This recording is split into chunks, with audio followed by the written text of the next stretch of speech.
l'aube sanglante déchirait le ciel, quand Amara Kwasi ouvrit les yeux sur le sol glacé de la cour. 20 ans.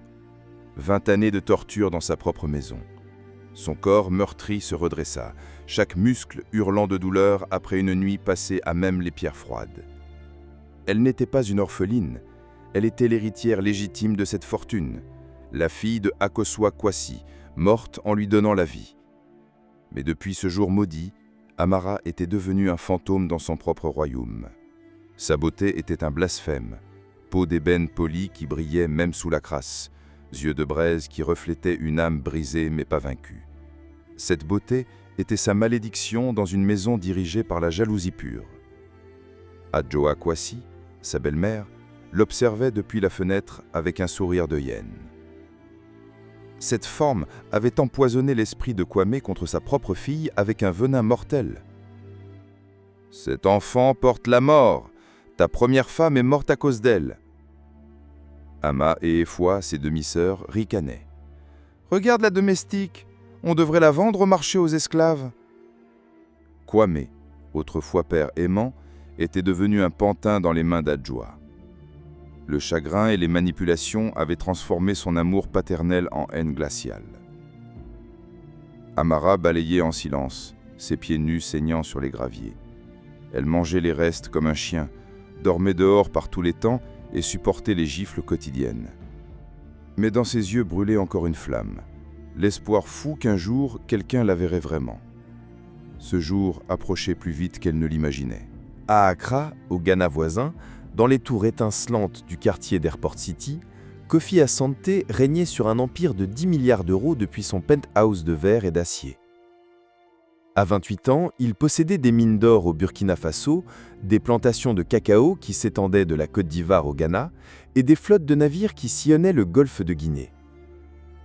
Son nom faisait trembler les bourses de Lagos à Casablanca.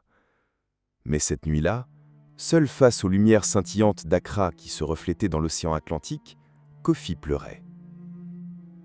Nana Akoto avait failli le détruire. Cette vipère sophistiquée, fille d'un ministre de Koumassi, avait volé son cœur pendant 2 ans, jouant la parfaite fiancée tout en pillant secrètement son empire. Elle avait vendu des informations sur ses concessions minières, transféré des millions vers des comptes suisses et préparé son assassinat financier avec un sourire d'ange. Quand Yao Mensah, son avocat formé à Oxford mais né à Cape Coast, avait découvert le complot, Nana avait simplement ri. « Tu es assez riche pour acheter ta propre destruction, chérie. L'Afrique a assez d'or pour ça. » Cette trahison avait brisé quelque chose de fondamental en Kofi. Toutes les femmes qui l'approchaient, des filles de présidents aux héritières de Johannesburg, ne voyaient qu'un portefeuille ambulant. L'amour véritable était-il une illusion sous le soleil africain ? « Maman », dit-il à Abena Asante ce soir-là, dans leur salon décoré de masques à chantilly et de tissu kente. « Je vais partir. »« Où donc, mon fils ?»« Chercher l'impossible. Trouver quelqu'un qui m'aimera pour mon âme, pas pour mes mines d'or. » Abena frémit, touchant instinctivement son collier de perles de Tombouctou. « Comment ? » ?»« Je vais devenir personne. Un mendiant, un fou.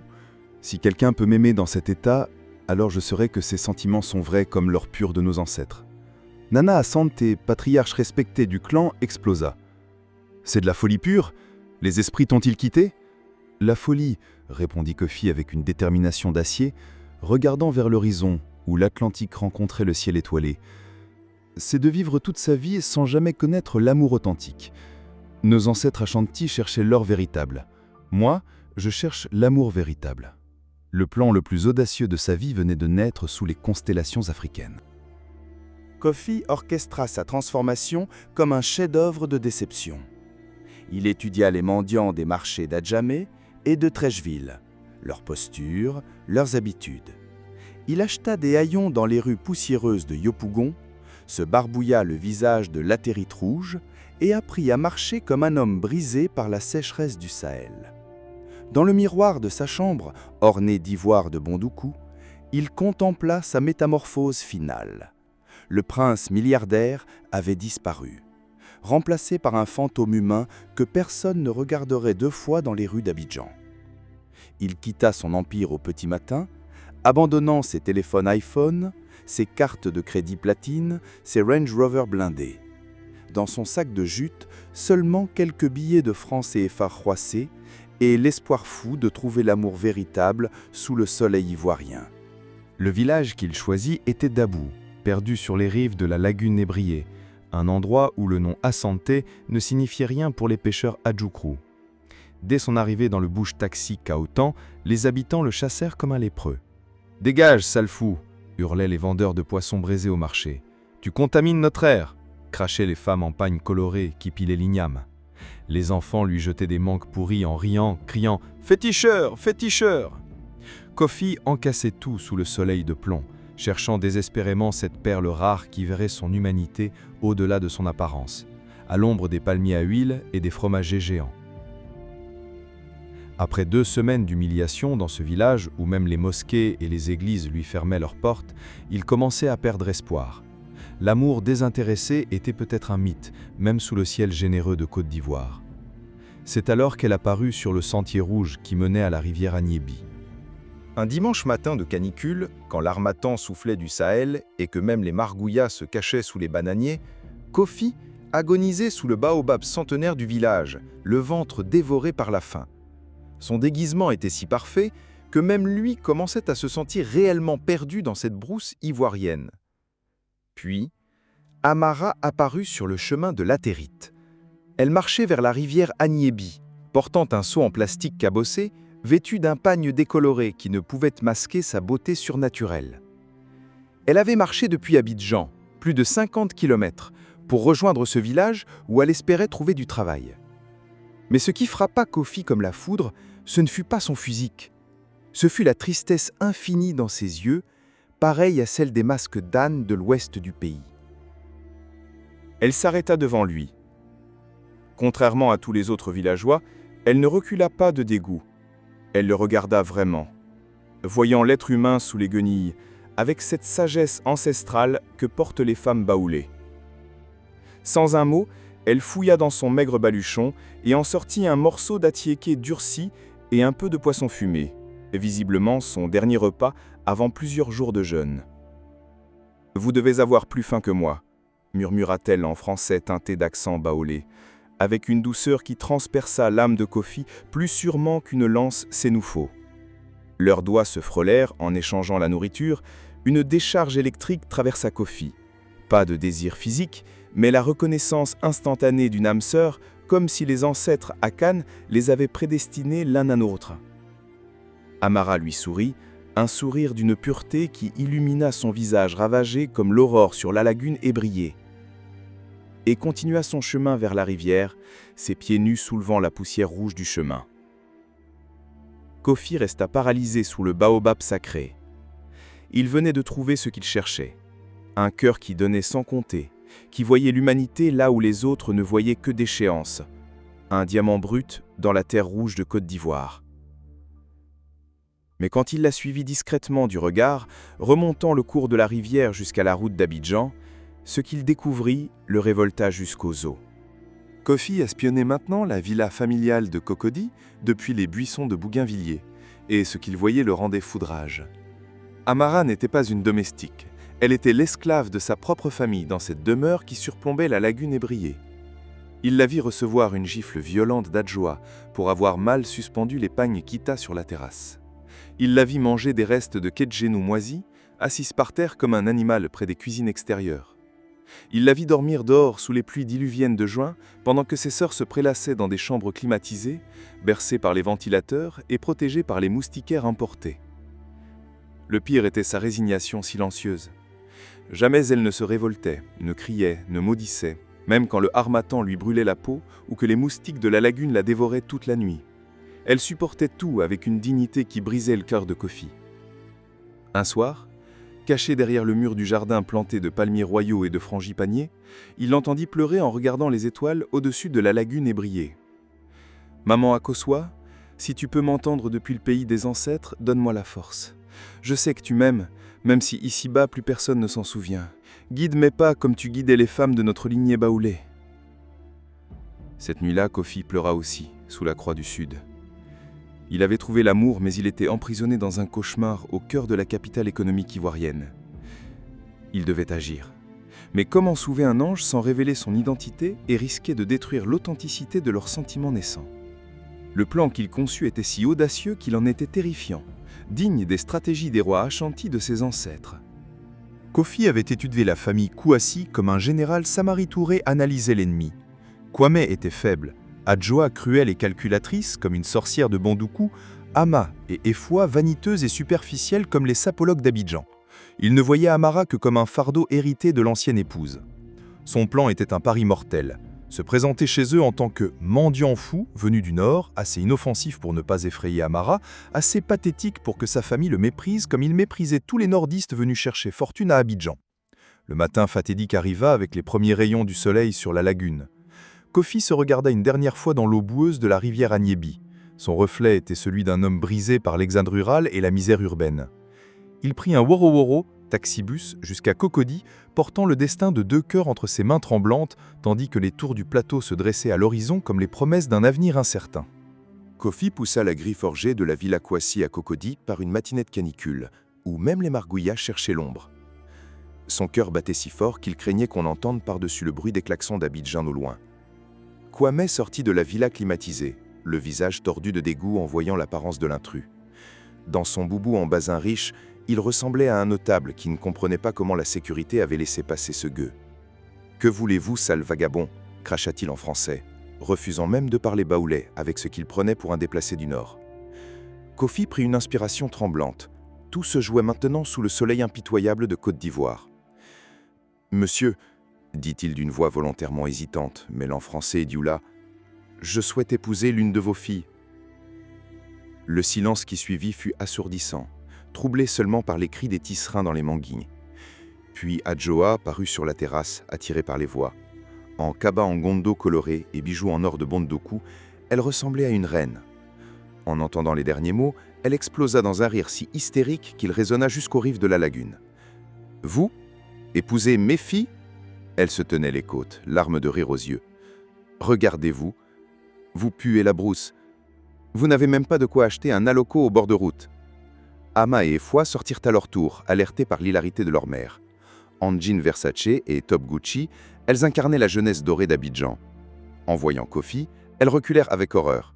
« Maman, il nous harcèle !» cria Ama en agitant son iPhone dernier cri. « Appelez la police !» ajouta Efwa. « Il va nous contaminer avec ces microbes de village !» Mais Adjoa, toujours à l'affût d'une nouvelle cruauté, eut soudain une idée diabolique. Ses yeux brillèrent d'une méchanceté pure, comme ceux des masques gourous dans les rituels de malédiction. « Attendez », dit-elle en retenant le bras de son mari. Un sourire de prédateur étira ses lèvres. « Il a dit fille, pas nécessairement mes filles. » Elle pointa Amara du doigt comme on désigne un déchet qu'on jette dans la lagune. « Qu'il épouse cette chose. Ils vont parfaitement ensemble, 2 rebuts de la société ivoirienne. » L'univers d'Amara s'effondra en une seconde, comme les rêves de tant de jeunes filles dans... « Parfait !» hurla Kwame, ses yeux brillants d'une méchanceté sadique. « Débarrassons-nous enfin de ce boulet. Au moins, ce gentleman l'emmènera loin de Cocody. » Amara sentit ses jambes se dérober sous le poids de la honte, tandis que les gardiens malinqués de la villa détournaient le regard. « Papa, non, s'il vous plaît. Silence !» La gifle de Kwame résonna comme un coup de tom-tom de guerre. « Un homme demande enfin ta main maudite, et tu oses te plaindre ? Tu l'épouseras, ou je te renvoie mendier dans les rues de Yopougon, aujourd'hui !» Ama applaudit avec un plaisir sadique, ses bracelets en or de Siguri tintant. « Génial! Le fou de la brousse et la bonne, ils forment un couple parfait pour les villages !» Et Fouad ricana en postant déjà la nouvelle sur Instagram. « Au moins, on sera débarrassé de sa gueule de malheureuse. Abidjan est trop beau pour elle. » Kofi regardait Amara avec une douleur feinte dans les yeux. Il voyait sa terreur absolue, son désespoir total face à ce mariage forcé qui rappelait les pires traditions. Chaque seconde de cette comédie lui déchirait l'âme, mais il savait que c'était le seul moyen de la sauver de cet enfer doré de Cocody. Amara, les joues inondées de larmes qui gouttaient sur le sol en marbre importé d'Italie, balbutia « Pourquoi ? Pourquoi moi ? Qu'est-ce que j'ai fait pour mériter ça ? Les ancêtres me punissent-ils » Adjoa s'approcha de son visage, crachant ces mots comme du venin de vipère du Sahel. « Tu es né, voilà ton crime. Tu as tué ma prédécesseur en naissant. Maintenant, assume ton destin de malheureuse. » Amara s'effondra en sanglots déchirants et courut se réfugier dans la maison, passant devant les masques d'âne accrochés au mur qui semblaient la regarder avec pitié. Ses pleurs résonnaient comme ceux d'un animal blessé, porté par les vents de la lagune. Kofi serrait les poings sous ses haillons. Il venait de sauver l'amour de sa vie, mais à quel plus psychologique pour cette fille qui ne connaissait que la souffrance depuis 20 ans. Demain serait le jour J. Demain, il révélerait tout dans l'église Sainte-Jeanne d'Arc de Cocody. Cette nuit-là fut la plus longue de l'existence d'Amara. Recroquevillée dans la cour sous les étoiles africaines que sa grand-mère lui avait appris à reconnaître, elle pleurait comme si son âme se vidait par ses yeux, bercée par le chant nocturne des grillons et des grenouilles de la lagune. Demain, elle épouserait un fou dans l'église où elle avait été baptisée. Sa vie, déjà brisée, allait devenir un cauchemar éveillé dans cette Côte d'Ivoire qu'elle aimait malgré ses souffrances. Personne ne se souciait de son consentement, de ses sentiments, de son humanité. « Maman Akosua », sanglota-t-elle vers le ciel étoilé, « pourquoi m'as-tu abandonné dans cet enfer doré? Pourquoi les ancêtres baoulés ne me protègent-ils pas ?» Des pas légers l'interrompirent sur le carrelage importé du Maroc. Kofi émergea de l'ombre du manguier centenaire, son regard différent dans le clair de lune, moins fou, plus humain. « Vous ne devriez pas être ici, chuchota-t-elle, terrifiée qu'Adjoa ne les surprenne.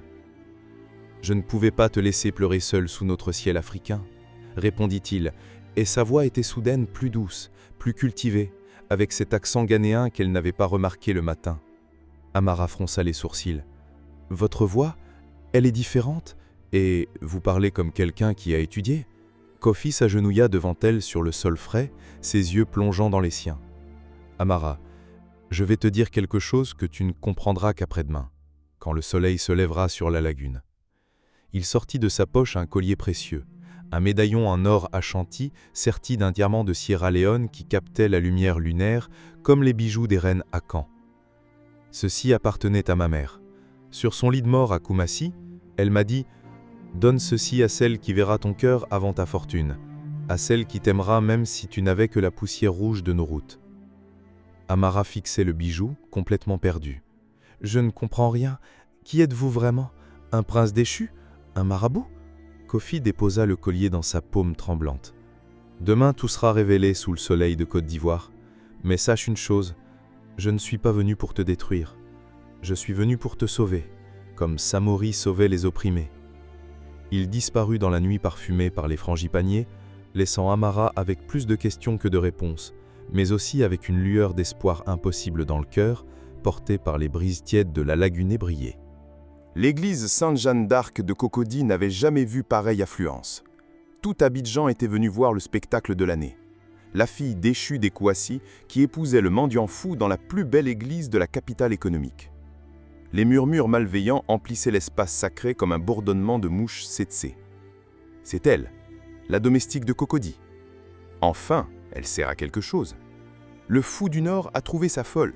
Les sapeurs d'Abidjan étaient venus en costume Versace, les goûts du plateau en robe Dior, tous attirés par cette comédie sociale qui défrayait les réseaux sociaux ivoiriens.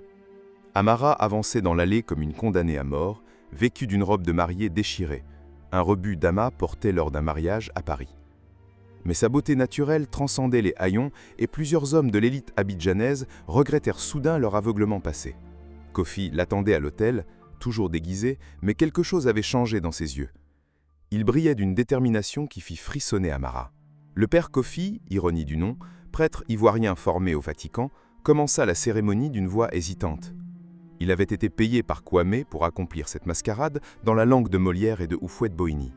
Nous sommes réunis aujourd'hui dans cette maison de Dieu, sous le ciel de Côte d'Ivoire, pour unir cet homme et cette femme.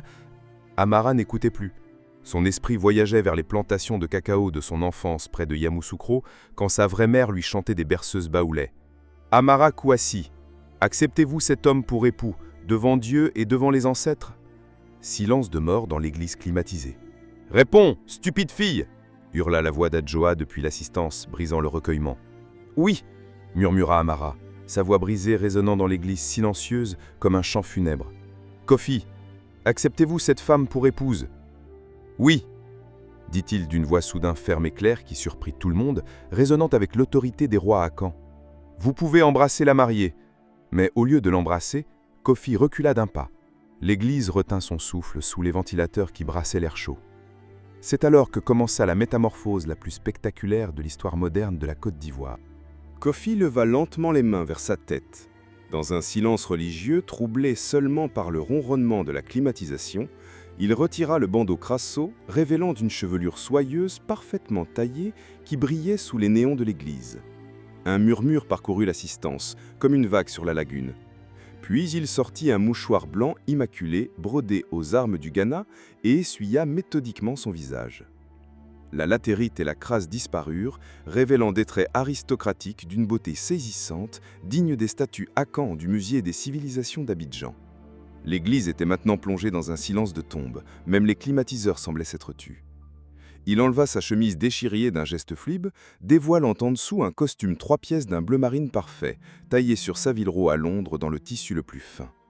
Le tissu épousait parfaitement sa silhouette athlétique de sportif qui fréquente les clubs privés d'Accra. Des exclamations étouffées s'élevèrent. « Ce n'est pas un mendiant, c'est un big man !» Mais Kofi n'avait pas terminé sa révélation sous les regards ébahis de l'élite abidjanaise. Il se redressa de toute sa hauteur imposante, abandonnant la posture voûtée. Dans sa poche intérieure, il sortit un iPhone 15 Pro Max en or massif et composa un numéro en visioconférence. « Yao, c'est Kofi. Oui, tu peux venir maintenant avec l'équipe. » Toute l'église explosa en murmures hystériques. Adjoa s'évanouit littéralement sur les coussins de velours. Kwame devint livide comme un cadavre, ses bijoux en or tremblant sur sa poitrine. 2 minutes plus tard, les portes de l'église s'ouvrirent avec fracas. Yao Mensa, l'avocat le plus célèbre de l'Afrique de l'Ouest, entra accompagné de 6 gardes du corps en costume noir et d'une équipe de journalistes de RTI, radio-télévision ivoirienne. « Mesdames et messieurs de la Côte d'Ivoire », dit Yao d'une voix qui porta dans toute l'église et fut retransmise en direct sur toutes les chaînes du pays. « Permettez-moi de vous présenter Kofi Asante, PDG d'Asante Industries, empire évalué à 12 milliards d'euros, propriétaire des plus grandes mines d'or du Ghana et de Côte d'Ivoire. » L'église explosa en cris de stupeur totale qui résonnèrent jusqu'au plateau et à Treichville. Le mendiant qu'ils avaient méprisé était l'homme le plus riche de l'Afrique de l'Ouest. Kofi prit le microphone d'une main ferme. Sa transformation était complète. Du mendiant pathétique au prince milliardaire, l'illusion était parfaite. « Mes chers amis, » commença-t-il, sa voix résonnante avec l'autorité naturelle d'un leader né. « Pendant des semaines, j'ai arpenté vos rues déguisées en mendiant. Pourquoi ? » Il marqua une pause dramatique, ses yeux balayant l'assistance pétrifiée. « Pour découvrir si l'amour véritable existe encore dans ce monde. J'ai mendié à vos portes, dormi dans vos ruelles, supporté vos crachats et vos moqueries. » Sa voix se durcit comme l'acier. Et qu'ai-je trouvé ? L'indifférence glaciale, la cruauté gratuite, l'égoïsme pur. Vous m'avez tous rejeté, chassé, humilié. L'assistance baissait la tête de honte. Tous, sauf une. Son regard se posa sur Amara avec une tendresse infinie. Cette femme, que vous traitiez de domestique, a fait quelque chose d'extraordinaire. Elle m'a donné son dernier morceau de pain. Elle ne connaissait ni mon nom, ni ma fortune. Elle a vu un être humain souffrant et a choisi la compassion. Sa voix se brisa légèrement d'émotion. En cet instant, j'ai su que j'avais trouvé l'impossible, un cœur pur dans un monde corrompu. Il se tourna vers la famille Kwasi, ses yeux étincelants d'une justice implacable. À la famille qui me l'a donné comme un déchet, je dis « merci ». Vous ne saviez pas ce que vous donniez. Vous pensiez vous débarrasser d'un fardeau. En réalité, vous m'avez offert le plus grand trésor de l'univers. Kwame tentait de parler, mais aucun son ne sortait. Votre cruauté envers elle révèle exactement qui vous êtes. Ma générosité envers elle révèle exactement qui je suis. Il prit la main d'Amara. Amara Asante, car c'est désormais son nom, est maintenant l'une des femmes les plus riches du monde. Et moi, je suis l'homme le plus chanceux de l'univers. Kofi se tourna vers Amara, ses yeux brillants d'amour authentique. Devant toute l'assemblée médusée, il s'agenouilla sur un genou comme un vrai prince. « Amara, » dit-il d'une voix qui tremblait d'émotion, « je dois te dire la vérité complète. Tu as été forcé d'être ici aujourd'hui. Je ne veux pas que tu restes par obligation ou par reconnaissance. » Il sortit de sa poche un chéquier en or. « Si tu choisis de partir, je te donnerai 50 millions d'euros pour commencer une nouvelle vie où bon te semble. Tu seras libre, riche et indépendante. » L'Église retint son souffle. Mais si tu choisis de rester avec moi, ce sera par amour véritable, pas par intérêt. Le choix t'appartient entièrement. Amara regarda cet homme extraordinaire qui venait de révolutionner sa vie. Pour la première fois de son existence, quelqu'un lui donnait le pouvoir de choisir. Elle regarda sa famille. Kwame livide, Adjoa en pleurs, Ama et Efua agenouillés de honte. Ces gens qui l'avaient torturé pendant 20 ans attendaient maintenant sa décision comme des condamnés. Puis, elle regarda Kofi, cet homme qu'il avait vu quand elle était invisible, qu'il avait respecté quand elle était méprisée, qui lui offrait maintenant la liberté au lieu de l'enchaîner. Les larmes coulaient sur ses joues, mais c'étaient des larmes de libération. « Je n'ai jamais été une fille dans la maison de mon père. » commença-t-elle, sa voix portant dans toute l'église. « J'ai grandi sous les coups, les insultes, les humiliations.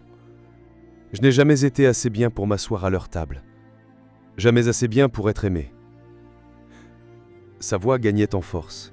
« Mais toi, tu m'as donné quelque chose qu'ils ne m'ont jamais donné. Le respect, la dignité, le choix. » Elle fit un pas vers lui. « Je ne connais rien à ta richesse, mais je reconnais un cœur pur quand j'en vois un. Si tu me veux encore, non pas par pitié, mais par amour, alors oui, de tout mon cœur, je reste avec toi. » L'église explosa en applaudissements sauvages. Mais Kofi n'avait pas terminé sa justice. Il se tourna vers la famille Kouassi avec un regard de glace. Maintenant, parlons des conséquences. Kwame tomba à genoux. « Monsieur Asante, pardonnez-nous, nous ne savions pas. »« Vous ne saviez pas quoi ?» rugit Kofi. « Que votre fille était un être humain ? Que la cruauté était un péché ? Que l'amour familial était sacré ?» Adjoa rampa littéralement. « Nous étions aveugles, nous vous en supplions. » Kofi sortit son téléphone et passa un appel. « Yao ? Oui, lance la procédure. Tous leurs biens sont hypothéqués chez nous. Saisis tout, maison, voiture, compte bancaire. Ils ont 30 jours pour quitter la propriété. » Ama et Efua hurlèrent. « Non, vous ne pouvez pas faire ça !»« Je peux tout faire, » tonna Kofi. « J'ai les moyens de vous détruire ou de vous sauver. Et devinez quoi, votre sort dépend maintenant d'une seule personne. » Tous les regards se tournèrent vers Amara. « Amara, » dit Kofi doucement, « ils t'ont torturé pendant 20 ans. Aujourd'hui, tu as le pouvoir de les détruire complètement ou de leur pardonner. Que choisis-tu » La famille Kouassi retint son souffle, leur destin entre les mains de celles qu'ils avaient martyrisées. Amara les regarda longuement. Dans ses yeux, plus de haine, seulement une tristesse infinie. « Je vous pardonne, » dit-elle simplement. « Pas parce que vous le méritez, mais parce que je veux être libre de toute amertume. » Puis sa voix se durcit. « Mais le pardon n'efface pas les conséquences. Vous allez vivre dans la pauvreté que vous m'avez imposée. Peut-être qu'alors vous comprendrez. » Kofi sourit brillamment. « Très bien. Vous gardez une petite maison et de quoi survivre modestement. Mais votre règne de cruauté est terminé. » 1 an plus tard, le mariage royal d'Amara et Kofi eut lieu dans la cathédrale nationale, retransmis dans le monde entier. Elle portait une robe de 2 millions d'euros et lui un smoking de prince. Mais l'éclat de leur amour surpassait tous les diamants. Amara était devenue la philanthrope la plus respectée du monde. La fondation Akozu Akwasi avait sauvé des milliers d'enfants maltraités.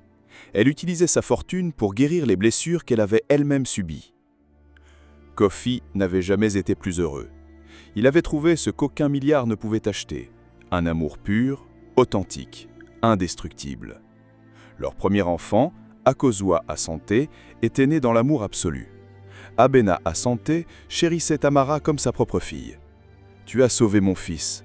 Tu lui as rendu son âme. » Quant à la famille Kouassi, ils vivaient maintenant dans un petit appartement modeste. Kwame travaillait comme gardien de nuit, Adjoa comme femme de ménage. Ils découvraient enfin la valeur du travail honnête et de l'humilité. Ama et Efua avaient appris à leurs dépens que la beauté sans le cœur ne valait rien. Elles travaillaient désormais dans un centre pour enfants défavorisés, apprenant lentement la compassion qu'elles avaient ignorée toute leur vie. Chaque mois, Amara leur envoyait un chèque, pas par obligation, mais par générosité pure. Elle avait transcendé la vengeance pour embrasser le pardon total. 5 ans plus tard, dans les jardins somptueux du manoir Asante, Amara regardait jouer ses 3 enfants, Akozoa, Ezi et le petit Kwame, nommés ainsi en signe de pardon total. Kofi la rejoignit, l'enlaçant par derrière. « À quoi penses-tu, mon amour ?»« À cette fille brisée qui dormait sur le sol froid. Jamais elle n'aurait imaginé qu'un jour, elle serait la femme la plus aimée du monde. » Cette fille, dit Kofi en embrassant sa tempe, était déjà la plus riche du monde. Elle possédait ce qui compte vraiment, un cœur en or. Leur histoire était devenue légendaire, enseignée dans les écoles, adaptée au cinéma, traduite en centaines de langues. L'histoire d'Amara et Kofi prouvait qu'au-delà des apparences, des préjugés et des injustices, l'amour véritable pouvait triompher de tout, car ils avaient découvert la plus grande vérité de l'univers. La richesse du cœur surpasse tous les trésors du monde, et parfois, donner son dernier morceau de pain à un étranger peut changer le destin de 2 âmes pour l'éternité. Dans un monde obsédé par les apparences, ils avaient trouvé la beauté invisible. Dans une société gouvernée par l'argent, ils avaient découvert la vraie fortune. Et dans un univers de cœurs fermés, ils avaient ouvert les leurs à l'amour infini.